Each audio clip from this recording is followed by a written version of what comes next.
Hello दोस्तों, मैं लीला गुरु बहन गुरु सहो सबको प्रणाम करती हूँ। प्रणाम को स्वीकार कीजिए। आशा करती हूँ कि आप लोग सभी अच्छे होंगे, मैं भी अच्छी हूँ। दोस्तों, बहुत ही लंबा के टाइम के बाद मैं आज एक वीडियो बनाने जा रही हूँ, जो कि मैं चर्चा सुनाने वाली हूँ। चर्चा में इसलिए नहीं डाल रही थी क्योंकि मेरा गला भी ख़राब था, तो मैं डॉक्टर दिखाई हूँ, तो अभी मैं ठीक हूँ थोड़ी सी। तो मैं सोची आप लोगों तक एक चर्चा पहुंचाऊं। और दोस्तों, थोड़ा घर में भी प्रॉब्लम था क्योंकि मैं इस फ्लैट से दूसरे फ्लैट में शिफ्ट हो रही थी बोल के थोड़ा टाइम लगा मुझे वीडियो डालने में। तो और फिर मेरे घर में एक नई मेहमान भी आई है, जिसके बारे में आप लोगों को मैं बाद में दिखाऊंगी और बोलूँगी। तो बस फ्लैट चेंज करने की वजह से थोड़ा टाइम लगा है। तो चलिए, मैं आज आप लोगों को एक चर्चा सुनाने जा रही हूँ शिव पार्वती की।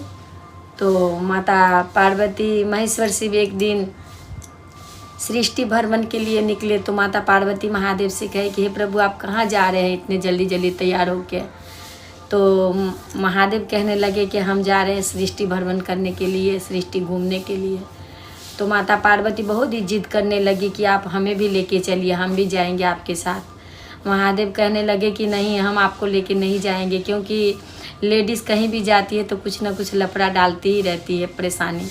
तो हम आपको नहीं ले जाएंगे। तो माता जी बहुत ही महादेव से बहुत ही ये करने लगी कि नहीं, आप हमको लेके चलिए, हम कुछ नहीं करेंगे, आप जैसे बोलेंगे हम वैसे ही रहेंगे, पर आप हमको लेके चलिए।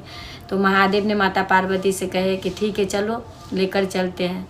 तो महादेव माता पार्वती दोनों जन मिल के सृष्टि में आए, मृत लोक में।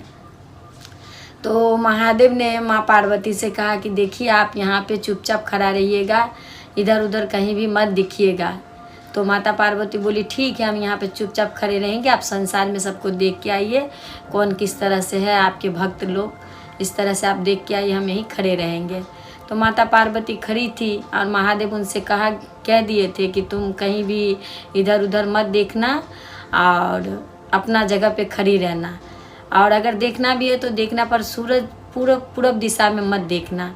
तो माता पार्वती ठीक बोली कि ठीक है, हम पूर्व दिशा में नहीं देखेंगे। तो महादेव चले गए। और महादेव जब चले गए, पूरे गांव महादेव घूम रहे हैं।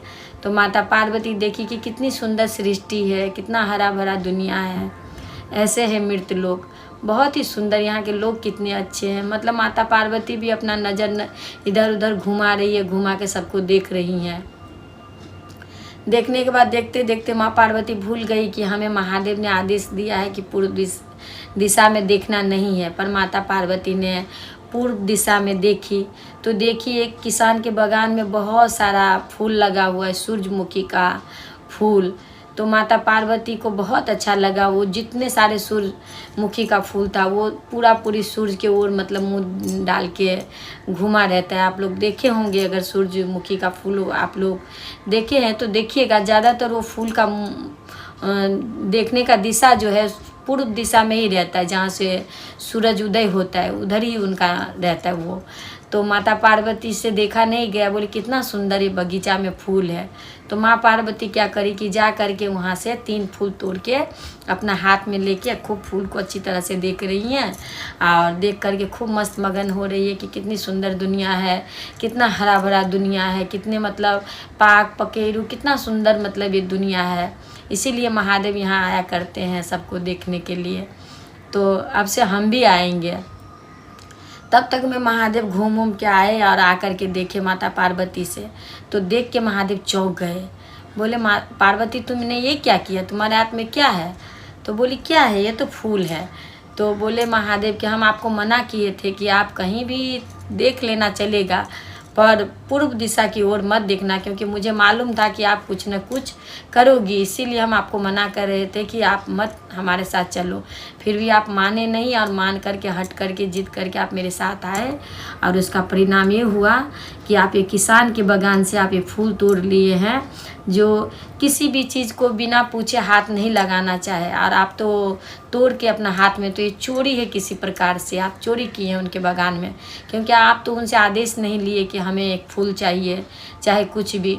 तो आप तोड़ करके चुपचाप यहाँ चली आई हो, तो गलत है ये, तो इसका आपका दंड आपको मिलेगा। तो माता पार्वती बोली महादेव से कि हे प्रभु, मैंने तो भूल किया है, तो आप जो भी सज़ा देंगे उस सज़ा को हम मान लेंगे। आप जो भी सज़ा बोलिए हमें, हम मानने के लिए तैयार है।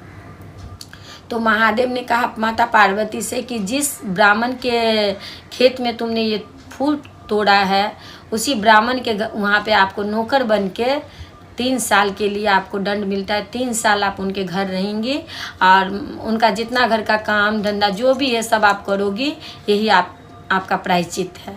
तो माता पार्वती बोली अब हम जब भूल किए हैं तो प्रायश्चित भी कर लेंगे, ठीक है, आप मेरे को दे दीजिए जो भी बोलना है। तो अपना माता पार्वती जो है सो मतलब साधारण सी एक लेडीज बन गई, रूप ले ली और ले करके वो ब्राह्मण के वहाँ पे गई, किसान ब्राह्मण के पास, और बोली कि बाबा हमको आप रख लीजिए, हमारा कोई भी नहीं है देखभाल के लिए, तो हमें आप जो भी काम देंगे हम सब कर देंगे। चौका बर्तन जो भी काम है, गाय गोरू का मतलब देखभाल करना, जो भी बोलेंगे आप हम सब काम करेंगे, खेत में भी काम कर देंगे आपको। तो देखे किसान के, चलो भाई भगवान महादेव के दया से 2 बेटी पहले से ही हमारे घर में है और एक रहेगी तो क्या होगा, अपना ऐसा बोल के ब्राह्मण जी बोले कि ठीक है बेटा, आप हमारे घर रह सकती हैं, चलिए हम लोग जो भी खाएंगे नमक रोटी, आप भी हमारे साथ रहना, आप भी खाना। तो माता पार्वती वहाँ रहने लगी एक साधारण सी स्त्री के रूप में, और जो भी काम होता था सुबह सुबह उठती थी, काम करती थी। क्यों उन्हें थोड़ा भी ये मैल नहीं था कि मैं गलती की हूँ तो मतलब इसी के सज़ा हमें मिला है। उन्होंने यही सोचा कि महादेव हमें जो भी दिया है वो सर आँखों पे हम करेंगे। तो करते थे, उनके घर किसान जी के साथ खेत में जाती थी, खेत में जाकर काम उम करके आती थी। उनकी 2 बेटी थी, वो भी और ये भी।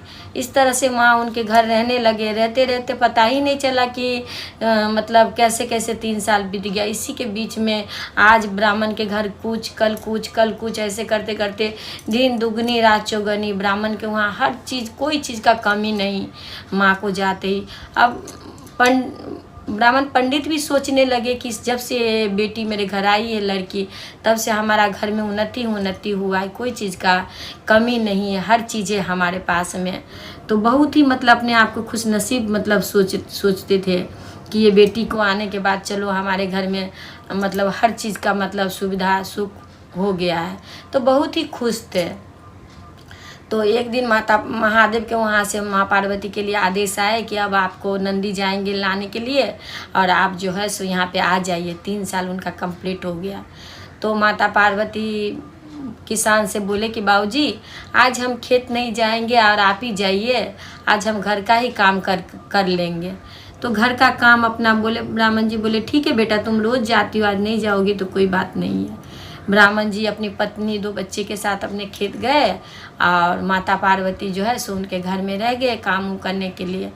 फिर क्या हुआ, इतने में सब घर का चौका चूल्हा जो भी है काम सब कुछ करके माता पार्वती क्या करी, अपना रूप में तैयार होके थी, क्योंकि नंदी लेने आने वाले थे। महादेव भेजे उनको कि माँ पार्वती को आप ले आओ। तब तक में क्या होता है, किसान जी सब पूरा फैमिली समेत आते हैं। आने के बाद देखती है माता पार्वती को कितना सारा सब कुछ जेवर गहना, बहुत अच्छा कीमती साड़ी पहन करके खड़ी है माता पार्वती। तो उन्हें समझ में नहीं आए, आकर के उनको एक टक देखे जा रहे हैं ब्राह्मण जी कि ये तो देखने वाली मेरी मुँह बोली बेटी के तरह ही है, लेकिन मेरी बेटी के पास तो इतना गहना जेवर इतने सारे सब कुछ तो नहीं थे, तो ये कौन हो सकती है। तो उनसे कहे कि माता जी जो भी आप, हम तो आपको पहचाने नहीं, आप देखने में तो मेरे बेटी के तरह ही हैं, पर आप कौन है हम आपको पहचाने नहीं। तब माता कहती हैं कि हे किसान पंडित, हम आपके यहाँ पे आए थे, हम अपने पति महादेव के साथ सृष्टि भ्रमण के लिए आए थे, सृष्टि में घूमने के लिए आए थे। तो आपके खेत में ये सूरजमुखी का फूल देखकर मुझसे रहा नहीं गया और मैं 3 फूल आपके खेत से तोड़ लिए, जिसके कारण महादेव ने हमें दंड दिया था 3 साल के लिए और हम आपके घर ठहरे। तो आज हमारा जो वो दंड है वो आज ख़त्म हो गया और आज महादेव जो है सो नंदी को भेज रहे हैं यहाँ से जाने के लिए। तो किसान ने बहुत उनका पाँव पकड़ लिया और पकड़ करके रोने लगे कि हे बेटी, मुझसे कितना बड़ा भूल हो गया, माता जगत जननी मेरे घर में रह के इतना दिन हम लोग के साथ चौका बर्तन की काम किए, मतलब इतना, मतलब ब्राह्मण रोने लगे, इतना रोने लगे कि पूछिए मत। माता पार्वती बोलने लगी कि कोई बात नहीं है बाबूजी, हम इतना दिन आपके घर रहे, आपको भी कहाँ पता था कि मैं कौन हूँ, आज आपको पता चला है तो कोई बात नहीं है, आप मत रोइए। तब किसान, तभी में नंदी आते हैं और आ कर के माता पार्वती को लेने के लिए। तब किसान कहते हैं कि माता जी अब आप ये बताइए कि आप हमें अब कब मिलेंगे। तो माँ कहती है कि मैं साल में 2 बार आया करूँगी, एक बार जो है सो दुर्गा पूजा में आएंगी माँ, अक्टूबर में जो हम लोग दुर्गा पूजा करते हैं उसमें, एक बार चैत्र महीना में जो दुर्गा पूजा होता है तब। तो एक चैत्र महीना में एक हम आपके घर में उपस्थिति होंगे, जो भी भाव से प्रेम से हमें बुलाएंगे, हमें अपना 9-10 दिन का मतलब सेवा देंगे, तो हम उनके वहाँ जो है सो रहेंगे बिना मतलब कुछ किए, जो भी हमसे बन पड़ेगा हम अपने भक्तों को दे करके सृष्टि से 9 दिन बाद जो है सो हम अपने स्वर्ग लोक के जाएंगे। तो यही उनको वचन दे करके किसान को माता पार्वती चली गई। तो दोस्तों आप लोग समझ रहे होंगे कि दुर्गा माताएं सब एक ही हैं, हम लोग को समझना होता है। लक्ष्मी माँ बोलिए, दुर्गा माँ बोलिए, काली माँ बोलिए, सब एक ही है, नाम अलग अलग है पर उनका रूप एक ही है। तो माता जी का देखिएगा चैत्र महीना भी एक तो दुर्गा पूजा होता है और एक अक्टूबर में आश्विन महीना में दुर्गा पूजा होता है।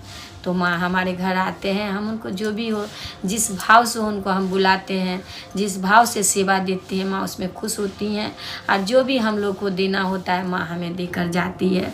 तो इसी तरह से ये महादेव और पार्वती को मैं कथा आप लोग तक रखी हूँ। आशा करती हूँ ये कथा आप लोगों को अच्छा लगा होगा। दोस्तों अगर अच्छा लगे तो आप लोग हमें कमेंट करके ज़रूर बताइएगा। और मैं फिर से आप लोगों को गुरु सहो तहे दिल से प्रणाम करती हूँ, मेरे प्रणाम को स्वीकार कीजिएगा।